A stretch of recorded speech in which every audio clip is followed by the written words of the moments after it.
kajian, dan alhamdulillah kajian itu jadi pada bulan Desember 2019, pembangunan sekolah 1 atap yang tadinya memang secara lokus saya tunjuk di daerah Tugu. Mohon maaf Pak, karena kalau di PGS tadi saya katakan bahwa kita bicara masalah lahan sulit. Asumsi saya adalah jikalau dibangun sekolah 1 atap di Tugu, otomatis nantinya dari PGS pun bisa tertampung. Sekolah 1 atap itu adalah sekolah untuk pembangunan SMP dan SMA.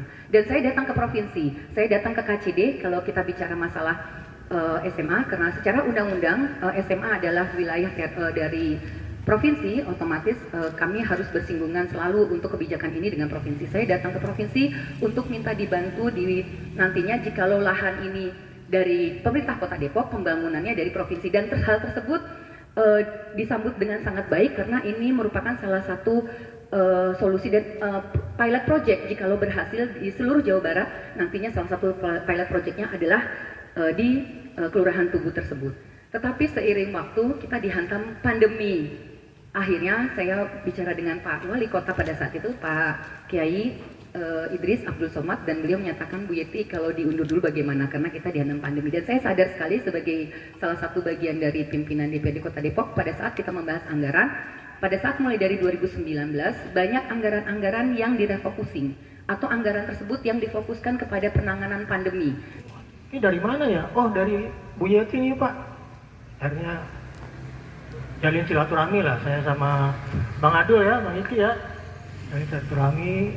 Ya alhamdulillah Bu, katanya udah keluar SPK-nya itu masalah gorong-gorong kita yang sudah jebol, ya kan? Ya kemarin sih dihubungi, mungkin akhir bulan ini apa dekat-dekat ini mau dieksekusi. Itu aja Bu, saya mengucapkan terima kasih untuk warga RT 01 RW 02. Apa nih dari kegiatan reses ya Bu Yeti nih buat Kelurahan PGS? Nah ya, harapan dari kegiatan reses ini adalah aspirasi-aspirasi yang disampaikan oleh para stakeholder terkait, baik dari RT, RW, kader maupun para tokoh-tokoh dapat terserap dengan baik dan dapat direalisasikan oleh Ibu Yeti Wulandari. Kalau yang ditangkap kelurahan sendiri apa Pak? Aspirasi masyarakat yang kira-kira bisa diteruskan oleh pihak kelurahan? Aspirasi yang diteruskan oleh pihak kelurahan itu masuk melalui musrenbang kelurahan sesuai dengan juknis-juknis yang ada. Tadi dari beberapa aspirasi yang kira-kira bisa dibantu oleh kelurahan adalah, contohnya adalah pengadaan pembinaan untuk RW-RW ramah anak, kira-kira itu. Karena apa? Kegiatan kelurahan berdasarkan dari musrenbang melalui juknis-juknis yang poin-poinnya sudah tersedia dari Bapeda. Oke, siap. Ya, makasih Pak Lurah. Ya. Tanggapan dengan reses Bu Yeti ini? Baik, terima kasih. Saya selaku Ketua LPM Kelurahan Pasir Gunung Selatan menanggapi reses yang dilaksanakan oleh Ibu Yeti Wulandari, Wakil Ketua DPRD Kota Depok.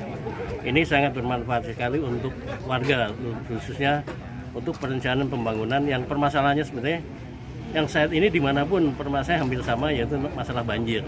Terutama dengan dibangunnya SMP 27 ini, saya berharap LPM dilibatkan dalam perencanaan tata ruang ataupun secara geografis, kan kita yang paling tahu permasalahan yang dari awal sebelum masih SD itu sumber banjir seperti apa, kemudian dampak dari pembangunan seperti apa. Sehingga kalau kita dilibatkan, paling tidak bisa memberikan satu masukan untuk pelaksana atau untuk konsultan supaya dibuatkan sidatan saluran air yang bisa meminimais debit air dari RW 13 yang tadi dikeluhkan oleh salah satunya adalah dari RW 13 bahwa dampak pembangunan SMP 27 itu bisa lebih mengakibatkan banjir di RW 13 karena buangannya lewat perumahan. Nah, harus dibuatkan saluran baru. Itu salah satu hasil dari reses ini yang bisa kita tampung dari masyarakat, dari warga, dan terutama adalah kalau ini karena kebetulan ada tanah instansi militer, sehingga pembangunan yang berupa fisik itu harus diusulkan secara hibah, dan harus seizin dari pimpinan. Kalau di sini adalah Hankam ya. Itu saya kira itu. Lokasi di mana persisnya Pak? Apa tuh? Lokasi sekolahnya? Sekolah ini di belakang. Kebetulan kalau di sini ada tower itu di RW 13, pas perbatasan dengan RW 2. Nah ini kalau dari sini nampak ada tower, itu di bawah tower. Itu memang ini milik dari kesatuan. Oh kalau sekolahan bukan, sekolah adalah milik memang tanah untuk sekolahan. Dulu kan SD Pasir 3 yang sekarang dijadikan dari SMP 27. Tapi memang permasalahan utama adalah memang di situ adalah tampungan air dari RW 2 dan RW 13 itu paling rendah. Nah kalau salah menangani itu artinya memang kurang koordinasi, bisa jadi itu hasilnya nggak maksimal. Kalau murid-murid SD 03 sendiri kemana Pak? Di merger sama Pasir 2. Oh Pasir 2. Ya, Pasir 2. Kalau untuk itu Pak, pembangunannya Pak, SMP solusinya apa nih biar nggak banjir tuh? Sebelum dilaksanakan melibatkan LPM. Selama ini jujur Rumkim tidak pernah melibatkan LPM. Ketika membangun gedung kelurahan, LPM tidak dilibatkan, tata ruangnya dan sebagainya perbalasan. Apalagi ini sekolahan, kalau sekolah nggak dilibatkan, kami angkat tangan. Tapi ketika nanti memang itu tidak sesuai dengan apa yang jadi contoh, itu sangat dalam. Kalau tidak diurut, kami saya akan paling depan untuk demo menolak itu. Jadi memang harus diurut Pak ya? Harus diurut. Dan sejajar dengan jalan yang ada di depan. Kedalamannya berapa tuh Pak? Kurang lebih 1 meter, lebih sedikit lah, 1 sampai 1,5 meteran. Jadi memang air semua mengarah ke situ ya? Betul, dari RW 2 maupun dari RW 13 dan bahkan dari RW 15. Tapi memang tiap tahun itu banjir? Pasti banjir. Oh, pasti banjir? Pasti banjir. Jadi sekolahan itu kelelep. Ketinggiannya berapa? Ketinggian sampai 1,5 meter. Iya. Ya. Makasih Bang Guru. Saya reses. Ini ada aduan warga apa nih sampai Bunda? Oh iya, Kasih. jadi gini, tadi pada saat reses ada aspirasi dari warga di lingkungan RW 02 yang berbatasan juga dengan RW 01 terkait adanya longsor di daerah makam milik atau yang memang diperuntukkan untuk komplek Hankam. Nah saat ini kita sedang meninjau lokasi yang memang terimbas longsor tersebut, yang memang ternyata secara geografis berbatasan langsung dengan DKI, yaitu dengan Kelurahan Kalisari. Nanti mau diusulinnya lewat apa?